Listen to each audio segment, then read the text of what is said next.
আমরা যেখানে দাঁড়িয়ে রয়েছি এটি কক্সবাজার শহরের অ্যান্ডারসন রোডের হোটেল নিশিতা নামক একটি আবাসিক হোটেলে। এই ভবনের 5 তলা থেকে 408 নম্বর কক্ষ থেকে অজুন দাস নামে একজনের অর্ধগলিত মরদেহ পাওয়া গেছে। হোটেল কর্তৃপক্ষ যেমনটি জানিয়েছেন, গত 25 এপ্রিল অজুন দাস এবং আরেকজন ছিল তার সাথে, তারা দুজনেই মূলত 408 নম্বর কক্ষটি ভাড়া নেই, 3 দিনের জন্য ভাড়া নেই। কিন্তু 3 দিন পর অজুন দাসের কোনো দেখা না পেলে হোটেল কর্তৃপক্ষ এক পর্যায়ে 5 তলায় গিয়ে তার 408 নম্বর কক্ষে খোঁজাখুঁজি করার জন্য দরজার সামনে গেলে ভেতর থেকে একটি দুর্গন্ধ আসে। পরবর্তীতে দরজা ভেঙে ভেতরে দেখে যে তারা যে হোটেল কর্তৃপক্ষ দেখতে পায় অজুন দাসের অর্ধগলিত মরদেহ। তবে তার সাথে যে আরও একজন ছিল তাকে এখনও পর্যন্ত পাওয়া যাচ্ছে না, সেটি বলছেন হোটেল কর্তৃপক্ষ।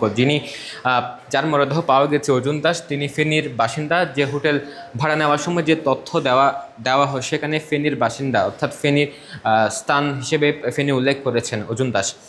অজুন দাসের মরদেহ নিয়ে মূলত এখানে চাঞ্চল্য সৃষ্টি হয়েছে। কী কারণে তার মরদেহ ভেতরে পড়েছিল, বা এটিকে হত্যা নাকি অন্য কোনো কারণ, বা কেন তার সাথে আরও একজন ছিল, যিনি অজ্ঞাত আরেকজন ছিল, সে কেন এখানে এ স্থান ত্যাগ করেছে, সেটিও এখন বড় প্রশ্ন।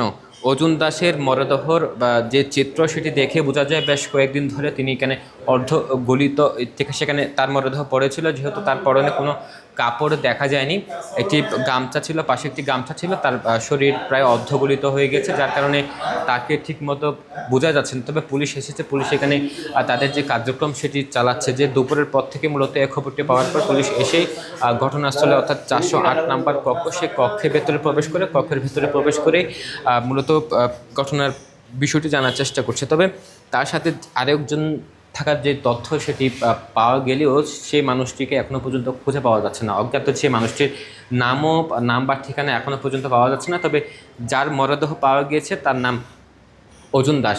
এই ঘটনা নিয়ে পুলিশ তদন্ত করছে এবং পুলিশ কিছুক্ষণের মধ্যে অজুন দাসের মরদেহ নিয়ে কক্সবাজার সদর হাসপাতাল মর্গে নিয়ে যাওয়া হবে। সেখানে মূলত তার এই বিষয়টি জানা যাবে। তবে এখন পর্যন্ত সিসিটিভি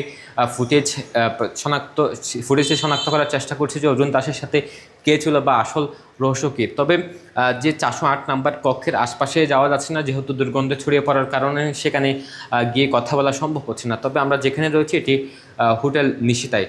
এই যে অজুন দাসের মরদেহ নিয়ে যে চাঞ্চল্যের সৃষ্টি হচ্ছে, সেটি মূলত আসল রহস্য খুঁজে বের করার জন্য পুলিশ কাজ করছে।